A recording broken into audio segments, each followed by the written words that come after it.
Board বলো। আচ্ছা বসো, আগে কয়েকটা বোর্ড কোশ্চেন করো, তাইলে দেখবা না ওই কোশ্চেনের সলিউশন হয়ে যাবে। অন্য, আচ্ছা তাহলে একটু বসো, এই চ্যাপ্টারটাকে শেষ করো। আমরা কোনটা কোনটা করছিলাম?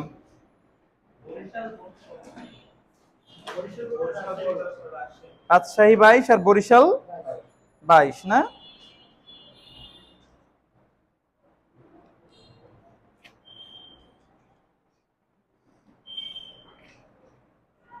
তোমাদের 5টা করার কথা ছিল, কে কয়টা করছো? হ্যাঁ, এই জায়গা থেকে ছবি তুলে নিতা। নাই বললে কোনো কথা আছে? কোশ্চেন লেখো, চট্টগ্রাম 22।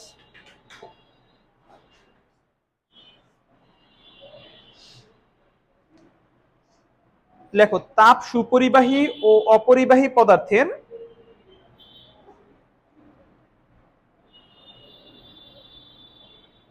তাপ সুপরিবাহী ও অপরিবাহী পদার্থের তৈরি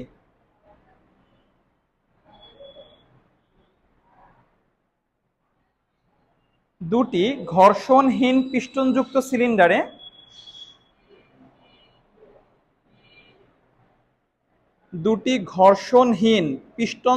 সিলিন্ডারে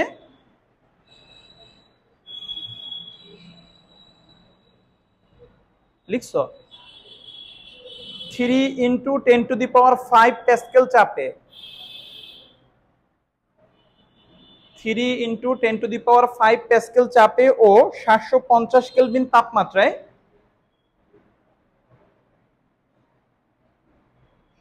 1 মোল নাইট্রোজেন গ্যাস আছে।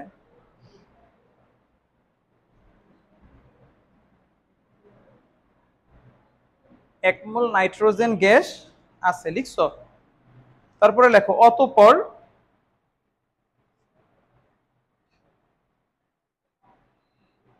উভয় সিলিন্ডারে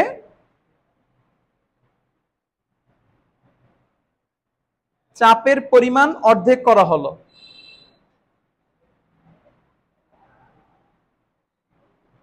উভয় সিলিন্ডারে চাপের পরিমাণ অর্ধেক করা হলো।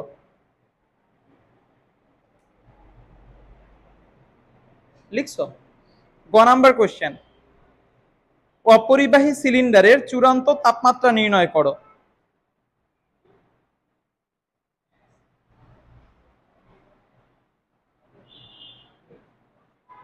অপরিবাহী সিলিন্ডারের চূড়ান্ত তাপমাত্রা নির্ণয় করো।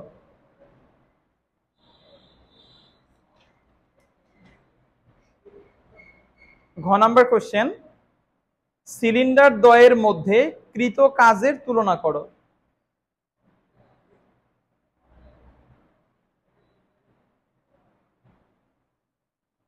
সিলিন্ডার দ্বয়ের মধ্যে কৃত কাজের তুলনা করো।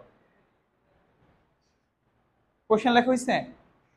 আচ্ছা মনে রাখবা, সুপরিবাহী যেখানে যেখানে তাপের আদান প্রদান হয় সেটা হচ্ছে সমষ্ণ প্রক্রিয়া।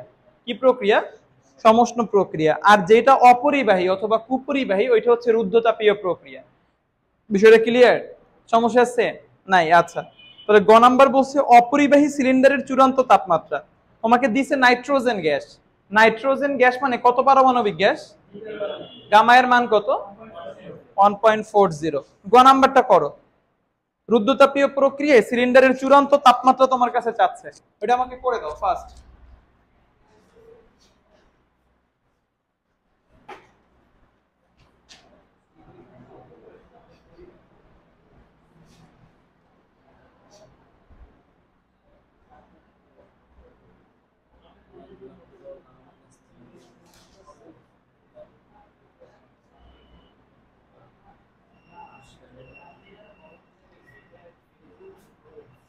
কথা বলো কেন?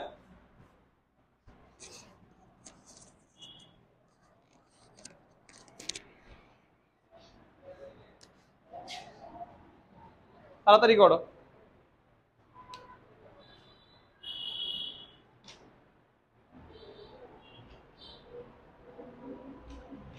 তোমার কোশ্চেনে আদি চাপ দিয়ে দিছে না? পিওনের মান দিছে কত? P1 হচ্ছে 3 ইন্টু 10⁵ প্যাসকেল। তাপমাত্রা দিছে কত? 750 কেলভিন। তারপরে কোশ্চেনে কি বলছে? উভয় সিলিন্ডারের চাপের পরিমাণ কি করা হয়েছে? অর্ধেক। তাহলে P2 ইকুয়াল টু হচ্ছে 3 ইন্টু 10⁵ ভাগ হচ্ছে 2। তাহলে এখানে পাবা 1.5 10⁵ প্যাসকেল। গামা এর মান হচ্ছে 1.40। তোমাকে T2 বের করতে বলছে। সূত্র মনে আছে তো? P1 to the power 1 minus gamma by gamma, P2 to the power 1 minus gamma by gamma. হিসাব নিকাশ করে T2 এর মানটা কত কেলভিন হয় আমাকে বলো।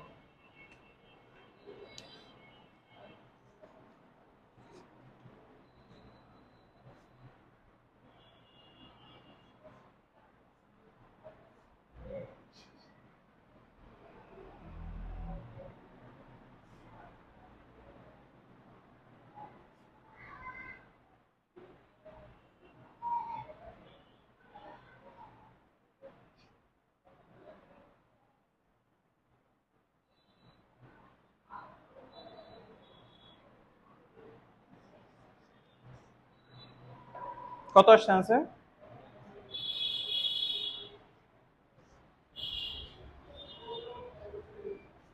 একটা ক্যালকুলেশন করতে যতক্ষণ লাগার কথা না।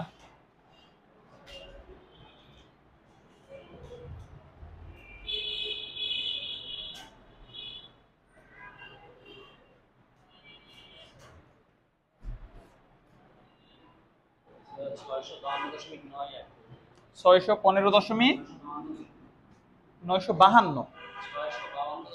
আবার পড়ো তো ক্যালকুলেশনটা। তোমাদের আসছে কত?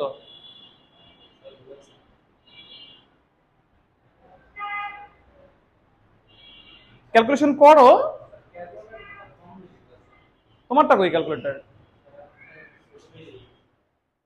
তুমি তো আগের দিন ক্যালকুলেটর নিয়ে আসো নাই। 615.25। দেখো তো বাকি দুটো এটা আসছে কিনা।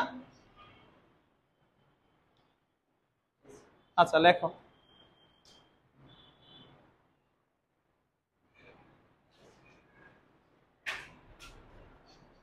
আচ্ছা একটু খেয়াল করো, সমষ্ণ প্রক্রিয়ায় আমরা কাজের সূত্র কি জানি? W ইকুয়াল টু nRT লন V2/V1, তাই তো?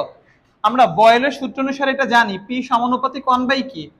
P এর সাথে V কি সমানুপাতিক না ব্যস্তানুপাতিক?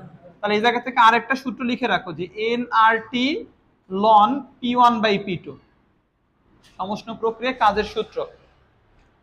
মানে উল্টা, উপরে V2 ছিল, এইখানে উপরে চলে আসছে P1, আর কিছু না।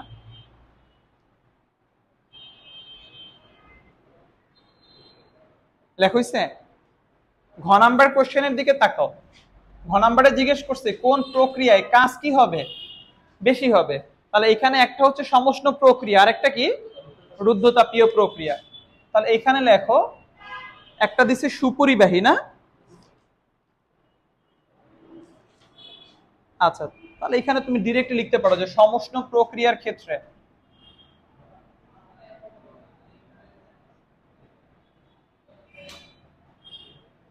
W equal nRT loan P1/P2। কোশ্চেনে কয় মোল দিছে? তাহলে n এর মান হচ্ছে 1 মোল, আর এর মান তোমার মুখস্থ। আর কোশ্চেনে প্রাথমিক তাপমাত্রা দিছে কত কেলভিন? 750 কেলভিনে তারা কাজ করতেছিল। আর এর মান হচ্ছে 8.314 জুল পার মোল পার কেলভিন। এখান থেকে কাজের মানটা বের করো, কত জুল হয় আমাকে একটু বলো হিসাব নিকাশ করে।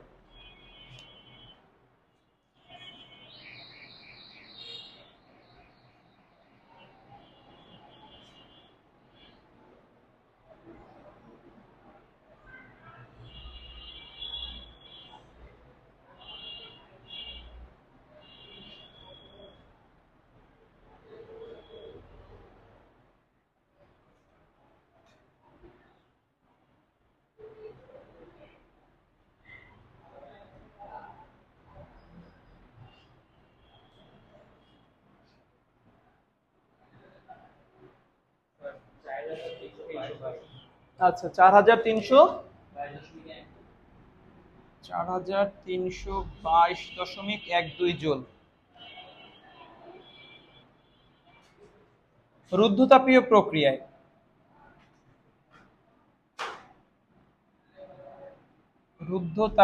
প্রক্রিয়ায় ক্ষেত্রে ডাব্লিউ ইকুয়াল, সূত্র মনে আছে তো, NR divided by 1 minus gamma টি2 মাইনাস টি1। তাহলে তুমি টি1 এর মান তো জানো, কত কেলভিন? 750। আর গতে বের করছো কত? টি2। তাহলে লেখো যে গ হতে পাই টি2 এত, আর টি1 এর মান তো জানাই আছে, এন আর গামা এর মান সব তোমার জানা আছে।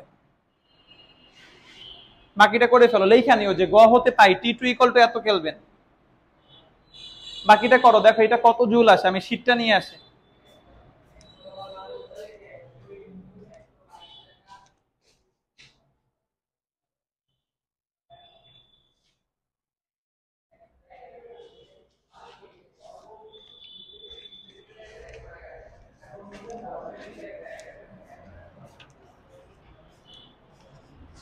এখানে এমসিকিউ বেশি নাই, 112টা এমসিকিউ। নেক্সট ক্লাসে এমসিকিউ গুলো সবাই সলিউশন করে আসবে। নাও।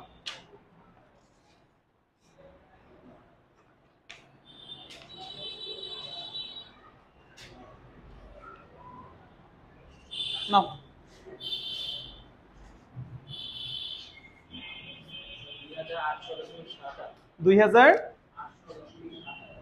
2800.78 জুল লেখো। এটাকে W1 দাও আর এটাকে W2 দাও। কোশ্চেনে জিজ্ঞেস করছি কি, ওই অনুসারে তুমি এখন মতামত দিয়ে দাও। কোশ্চেন পড়ে মতামত দিয়ে দাও।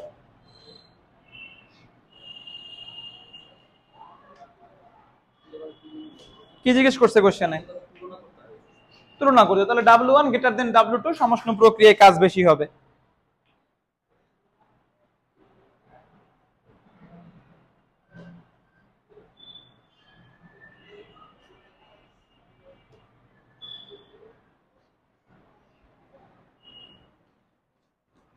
বুঝতে সমস্যা আছে কারো?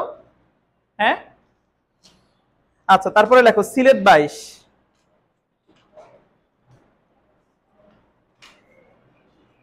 লেখো দুটি তাপ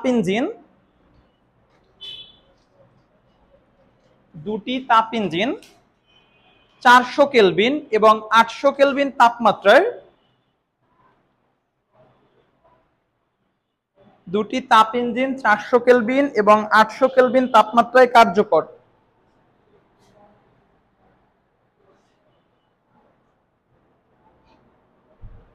লিখছো? তারপরে দেখো ইঞ্জিন দুটিতে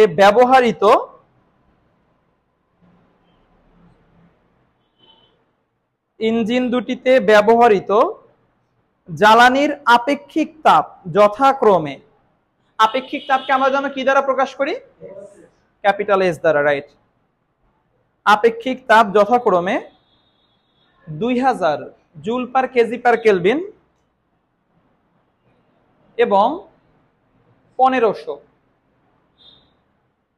joule per KG per kelvin. তারপরে লেখো ইঞ্জিন দুটিতে 10 গ্রাম ভরের, ইঞ্জিন দুটিতে 10 গ্রাম ভরের ভিন্ন কার্যকর পদার্থ ব্যবহার করা হয়েছে।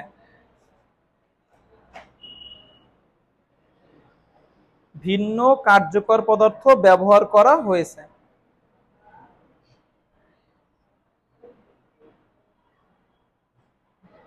লিখছো? গ নাম্বার কোশ্চেন, প্রথম ইঞ্জিনের দক্ষতা 10%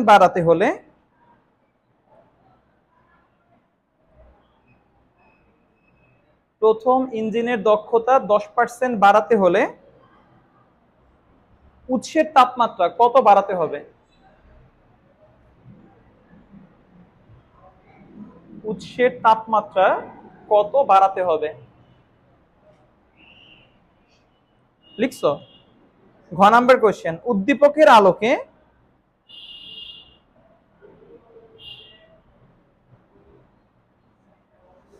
উদ্দীপকের আলোকে কোন ইঞ্জিনটি বেশি পরিবেশ বান্ধব?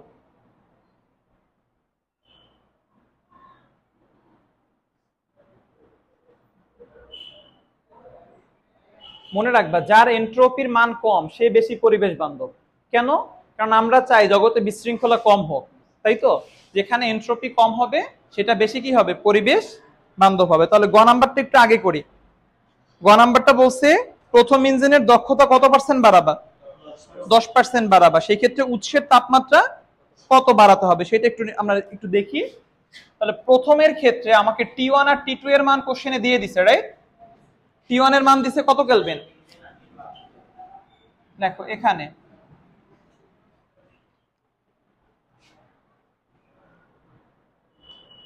আচ্ছা, এখানে একটু খেয়াল করো, দুটি তাপ ইঞ্জিন 400 কেলভিন আর 800 কেলভিন তাপমাত্রায় কাজ করে, তাই না? তো স্বাভাবিকভাবে তাপ উৎস থেকে তাপমাত্রা বেশি গ্রহণ করবে, আর গ্রাহকের তাপমাত্রা কি বর্জন করবে, কম। একটু জিনিসটা খেয়াল করো, তুমি উৎস থেকে 400 কেলভিন তাপমাত্রা গ্রহণ করে কখনোই কি গ্রাহকে 800 কেলভিন তাপমাত্রা বর্জন করতে পারবা? সুযোগ আছে? নাই। তাহলে এই 800 কেলভিন হচ্ছে উৎসের তাপমাত্রা। তাহলে উৎস থেকে গ্রহণ করতেছে কত কেলভিন, 800 কেলভিন। গ্রাহকে বর্জন করতেছে 400 কেলভিন। লেখ হইছে? এখন আমাকে বলছে ইঞ্জিনের দক্ষতা 10% বাড়াতে। এই ইঞ্জিনের দক্ষতা কত তাই তো আমি জানি না, 10% বাড়াবো কিভাবে? তাহলে আগে কি করতে হবে, এই ইঞ্জিনের দক্ষতাকে খুঁজে বের করতে হবে। দেখো এটা এর মানটা বের করো।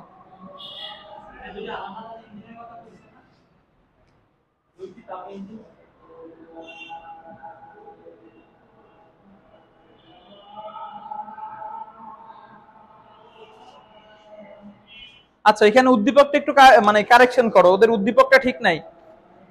ওইখানে লেখা একটি তাপ ইঞ্জিন, একদম শুরুতে। দুটি তাপ ইঞ্জিন না, উদ্দীপকের শুরুতে একটি তাপ ইঞ্জিন লেখো। লিখছো? আচ্ছা ঠিক আছে। তাহলে আমরা জানি ইটা ইকুয়াল 1 মাইনাস T2/T1 ইন্টু 100%। 400 800 তুমি হিসাব নিকাশ করো, 50% পাবা।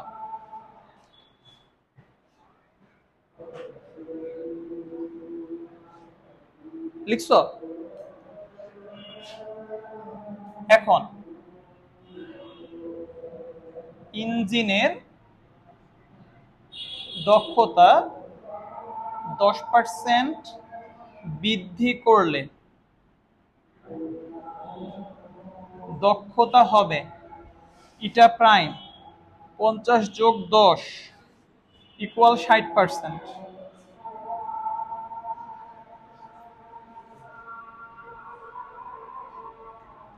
বুঝতে সমস্যা আছে? তোমাকে জিজ্ঞেস করছে এই 60%-এর জন্য কার তাপমাত্রা বাড়ানোর কথা জিজ্ঞেস করছে, উৎসের তাপমাত্রা কত বাড়াতে হবে সেটা তো জিজ্ঞেস করছে। তাহলে উৎস কি T1 না T2? T1। তাহলে T1 এর মান আমি 800 জানি। এখন 60% ধরে T1 এর মানটা বের করে দেখবা কত হয়, তারপর ওইটা থেকে বিয়োগ করে দিলেই হইলো। সেটা ক্লিয়ার?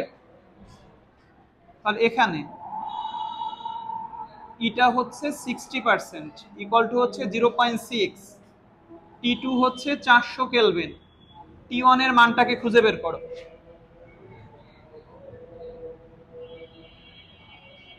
যেহেতু কোশ্চেনে পার্সেন্টেজ দিয়ে দিছে, সূত্রে কি পার্সেন্টেজ বসাবা? ওকে। তাহলে এই T2/T1 ওই পাশে মাইনাস, এই পাশে আসলে কি হবে, প্লাস। ইটা এই পাশে প্লাস, ওই পাশে গেলে মাইনাস। 1 মাইনাস 0.6 0.4। আমরা যেহেতু T1 এর মান বের করব, কিন্তু T1 পড়ে গেছে নিচে, উল্টায়া দেই। তাহলে T1/T2 1/0.4। তাহলে T1 equal T2 into 1/0.4। T2 হচ্ছে তোমার 400, 1/0.4। হিসাব নিকাশ করে দেখো T1 এর মানটা কত কেলভিন হয়, 1000 কেলভিন। আগে ছিল কত কেলভিন, 800। এখন হইছে 1000, বাড়াবা কত, 200 কেলভিন। হিসাব করো। সুতরাং উৎসের তাপমাত্রা বাড়াতে হবে এত কেলভিন।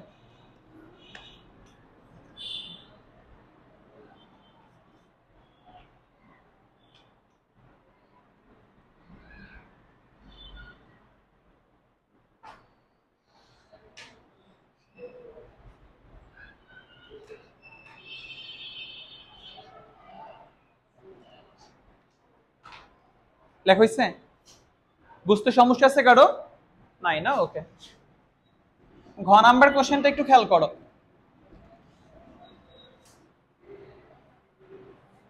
আচ্ছা, তাহলে যে জিনিসটা বললাম, হ্যাঁ, তাহলে ঘ নাম্বারটা খেয়াল করো। তোমার ওইখানে তাহলে ওই উদ্দীপকটা একটু আবার কারেকশন করছো। এটা একটি ইঞ্জিন না, হবে কি দুটি তাপ ইঞ্জিনই। মানে শুরুতে কি হবে, দুটি তাপ ইঞ্জিন। দুটি তাপ ইঞ্জিন বলতে কি বোঝাচ্ছে, যে আমার হাতে যদি দুইটা ইঞ্জিন থাকে তাহলে দুইটাই 400 এবং 800 কেলভিন তাপমাত্রার মধ্যে কাজ করতেছে। বিষয়টা কি বোঝাতে পারছি, যে প্রথম ইঞ্জিনটাও 400 এবং 800-র মধ্যে কাজ করে, দ্বিতীয় ইঞ্জিনটাও 800 এবং 400-র মধ্যে কাজ করে। এবার ঘ নাম্বার কোশ্চেন দিয়ে লেখো প্রথম ইঞ্জিনের ক্ষেত্রে।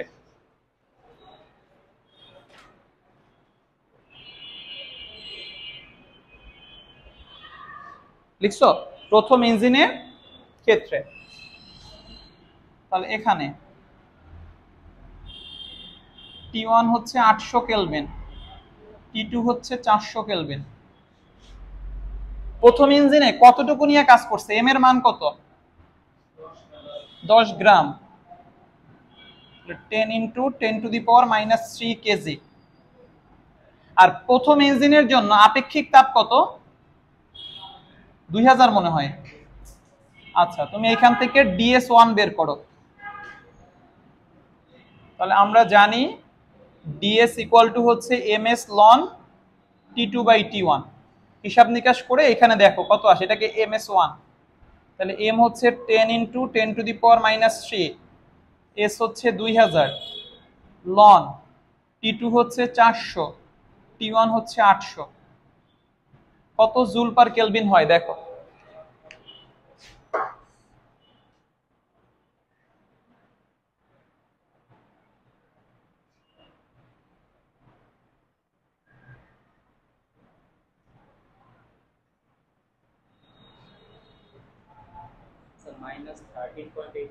Minus 13.86 joule per kelvin.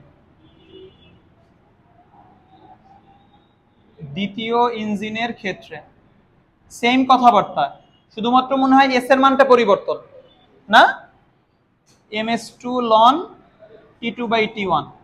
তাহলে এখানে 2000-এর জায়গায় মনে হয় এখানে 1500। হিসাব নিকাশ করে আমাকে কত জুল পার কেলভিন হয় একটু বলো।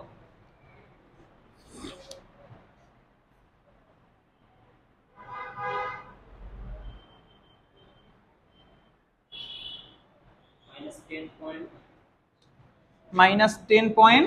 হ্যাঁ 397 এত জুল পার কেলভিন। একটু দেখো তো এখানে বড় কার মান, DS1 নাকি DS2? DS2 এর মান বড় ঋণাত্মক দিক থেকে, যেহেতু এখানে ছোট সংখ্যা, তাই না? আচ্ছা, তাহলে যেহেতু DS1 লেস দ্যান DS2, তাহলে কোন ইঞ্জিন তোমার জন্য বেশি কার্যকর, পরিবেশ বান্ধব? প্রথম ইঞ্জিন। DS2 কেন? হ্যাঁ, কারণ এটা তো মান বড় আর এটার মান ছোট না, তাহলে প্রথম ইঞ্জিন পরিবেশ বান্ধব হবে।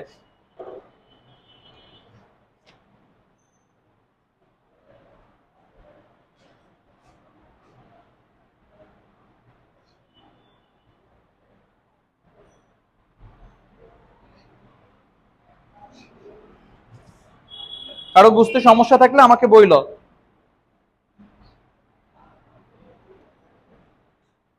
সমস্যা নেই তাই তো? আচ্ছা ঠিক আছে, পরের কোশ্চেনটা লেখো। এটা হচ্ছে ঢাকা 21।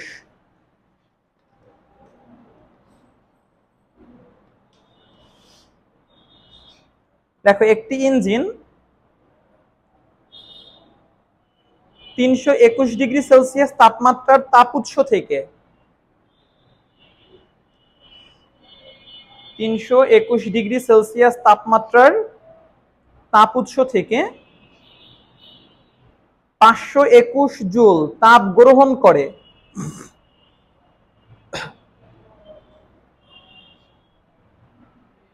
21°C তাপমাত্রার তাপগ্রাহকে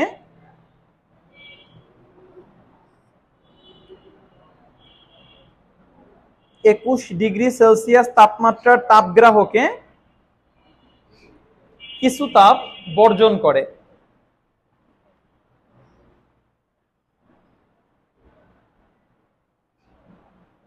লিখছো? গ নাম্বার কোশ্চেন। উদ্দীপকে উল্লেখিত ইঞ্জিন দ্বারা কৃত কাজ নির্ণয় করো।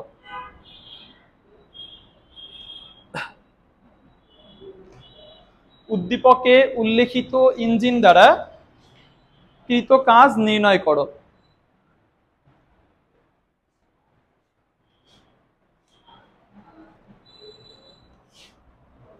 ঘ নাম্বার কোশ্চেন, উদ্দীপকে উল্লেখিত ইঞ্জিনটির দক্ষতা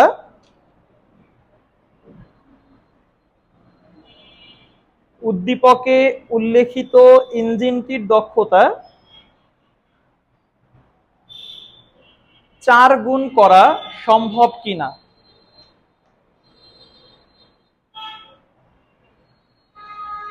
4 গুণ করা সম্ভব কিনা গাণিতিকভাবে বিশ্লেষণ করো।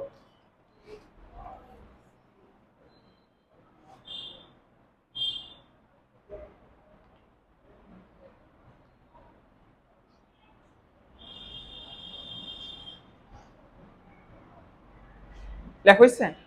হ্যাঁ, আচ্ছা ঠিক আছে।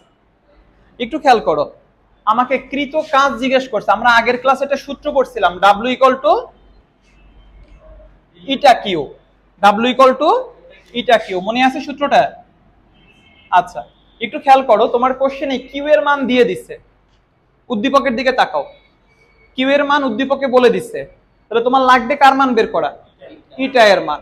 ইটা এর মান বের করার জন্য যা যা লাগে সব কোশ্চেনে দিয়ে দিছে। টি1 ও দিছে, টি2 ও দিছে। দেখো করে ফেলো। টি1 এর মান কোশ্চেনে দেয়া আছে, টি2 এর মান কোশ্চেনে দেয়া আছে, কিউ এর মান কোশ্চেনে দেয়া আছে। তুমি ডাব্লিউ বের করবা। তাহলে ডাব্লিউ বের করার জন্য আগে ইটা এর মানটা বের করো,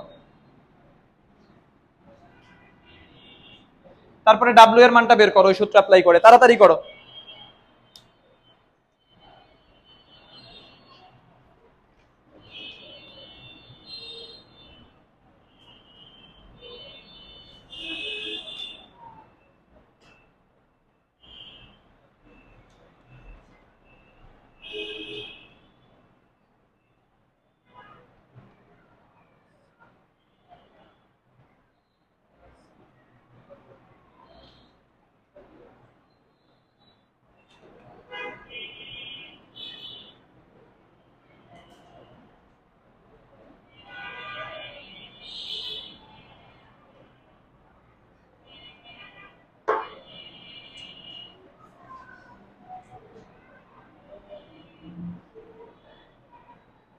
এটা কত আসছে, কত পার্সেন্ট?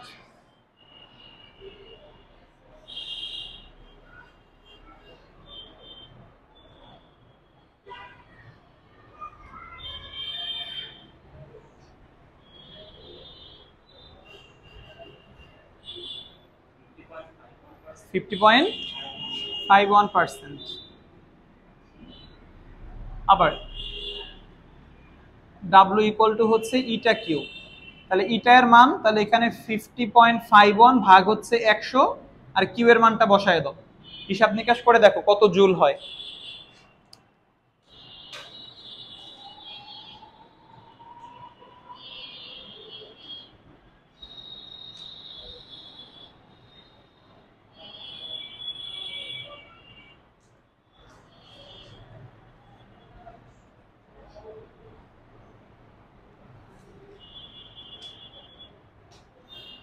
কত হয়েছে?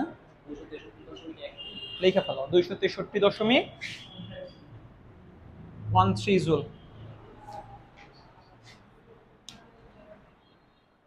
লেখা হয়েছে সবার? আচ্ছা, একটু খেয়াল করো। এবার আমাকে জিজ্ঞেস করছে যে ইঞ্জিনের দক্ষতা কত পার্সেন্ট করা যাবে, মানে কয় গুণ করা যাবে কিনা, 4 গুণ করা যাবে কিনা। আমরা এটা শিখছিলাম যে ইঞ্জিনের দক্ষতা 100% হতে পারে কখনো? একটা ইঞ্জিনের দক্ষতা 100% কখনোই হতে পারে না। ইঞ্জিনের দক্ষতা 100%-এর থেকে কি থাকবে? কম থাকবে, তাই তো? আচ্ছা, যেখানে ইঞ্জিনের দক্ষতা 100% হতে পারবে না, সেখানে ইঞ্জিনের দক্ষতা 100-র চেয়ে বেশি হওয়ার সুযোগ আছে? সুযোগ নাই। তোমার দেখো ইঞ্জিনের দক্ষতা অলরেডি 50%, 50-এর থেকে একটু বেশি আছে, আমি 50 ধরি, 4 গুণ করলে 200% হয়ে যায়। তাহলে ওই ইঞ্জিনের দক্ষতা কখনোই 4 গুণ করা সম্ভব? এটা আমরা মুখে মুখে বলতেছি, কিন্তু আমাকে বলছে গাণিতিকভাবে বিশ্লেষণ করে দেখাতে। আমি অলরেডি শিওর যে এর দক্ষতা 4 গুণ হতে পারবে না, কিন্তু গাণিতিকভাবে বিশ্লেষণ করে দেখাইতে হবে। গাণিতিকভাবে বিশ্লেষণ করতে গেলে আমাদের তাপমাত্রার কিছু কথাবার্তা আসবে। মনে রাখবা, কোন ইঞ্জিনের দক্ষতা -273 ডিগ্রি সেলসিয়াস, -273 ডিগ্রি সেলসিয়াসে কত কেলভিন হয়? 0 কেলভিন। কোন কোন বস্তুর তাপমাত্রা, পৃথিবীতে যত বস্তু আছে কোন বস্তুর তাপমাত্রা কখনোই 0 কেলভিন হতে পারে না, কখনোই কি হতে পারে না? 0 কেলভিন হতে পারে না। তাপমাত্রা অবশ্যই 0 কেলভিনের থেকে বেশি হতে হবে। 0 কেলভিন বলতে -273 ডিগ্রি সেলসিয়াস হতে পারে না, -273 ডিগ্রি সেলসিয়াসের থেকে বেশি হতে হবে, অথবা 0 কেলভিনের থেকে বেশি হতে হবে। বিষয়টা কি বুঝাতে পারছি? আচ্ছা ঠিক আছে, এবার একটু অঙ্কটা শুরু করি। দেখি এখানে তাপমাত্রা আমাকে হিসাব নিকাশ কেমন কি দেয়। এখানে T1 এর মান কত?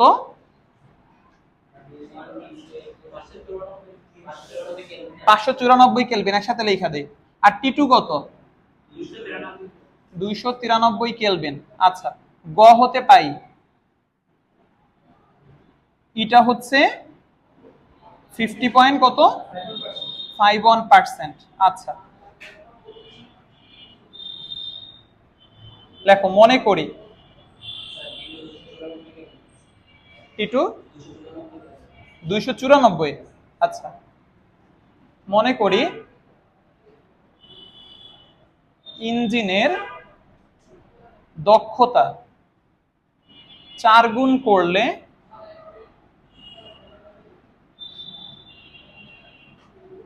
গ্রাহকের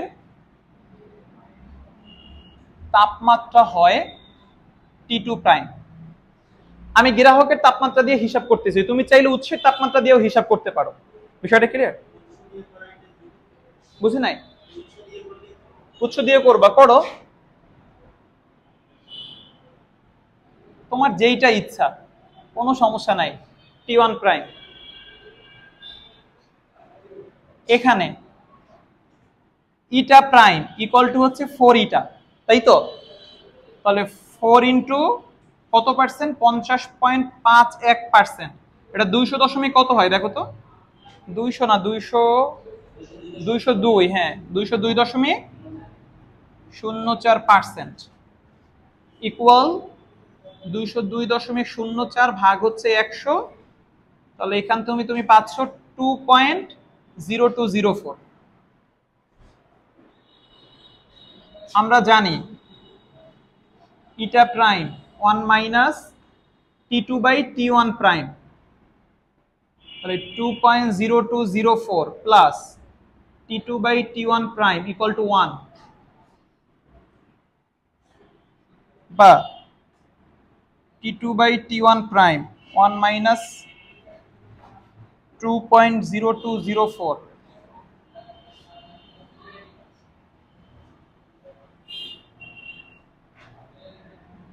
বা T2 by T1 prime minus 1.0204, T1 prime by T2 1 by 1.0204, তাহলে T1 প্রাইম 1 বাই 1.0204 ইন্টু হচ্ছে T2। T2 এর মান কত? 294। একটু হিসাব নিকাশ করে দেখো তো এখানে কত কেলভিন হয়।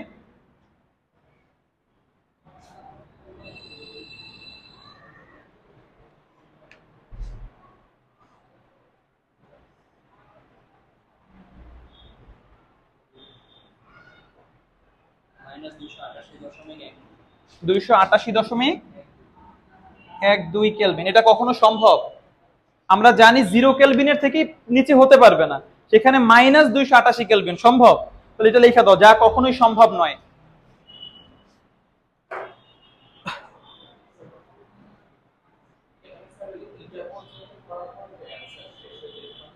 আচ্ছা, এই পর্যন্ত করলেই অ্যান্সারটা শেষ হয়ে যেত। 200%, যে আমরা জানি 100%-এর থেকে বেশি হয় না। হ্যাঁ, এখানে অ্যান্সারটা শেষ হইতো যদি ওই শেষে গিয়ে লেসটা না দিয়ে দিত, যে গাণিতিকভাবে বিশ্লেষণ করো। বিষয়টা কি বুঝতে পারছো? ওই যে একটা লেস দিয়া দিছে, এর জন্যই গাণিতিকভাবে বিশ্লেষণ করে দেখাইতে হয়েছে যে কেন এটা হবে না। তুমি মুখস্থ বলতে পারো এখানে যে 200% আসছে, 100%-এর বেশি হবে না, কেন হবে না, এর জন্যই গাণিতিকভাবে বিশ্লেষণ করতে বলছে। বুঝতে সমস্যা আছে? নেক্সট ক্লাসের SW লেখো। দেখো এখানে MCQ 50টা করে আসবা, লিখছো? MCQ 50 আর 21-এর যে কোনো 5টা কোশ্চেন। 21-এর যে কোনো 5টা।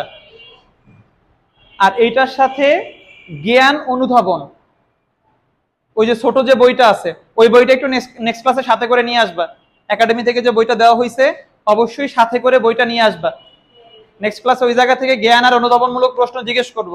ওইখানে জ্ঞান অনুধাবনমূলক প্রশ্ন পড়তে গেলে বেশ কিছু অনুধাবনমূলক প্রশ্ন তোমার বোধগম্য হবে না, ওইগুলোকে যেখানে যেখানে বুঝবা না ওই জিনিসগুলোকে মার্কিং করে নিয়ে আইসো, আমি ক্লাসে দেখাই দিব। ঠিক আছে, থ্যাংক ইউ।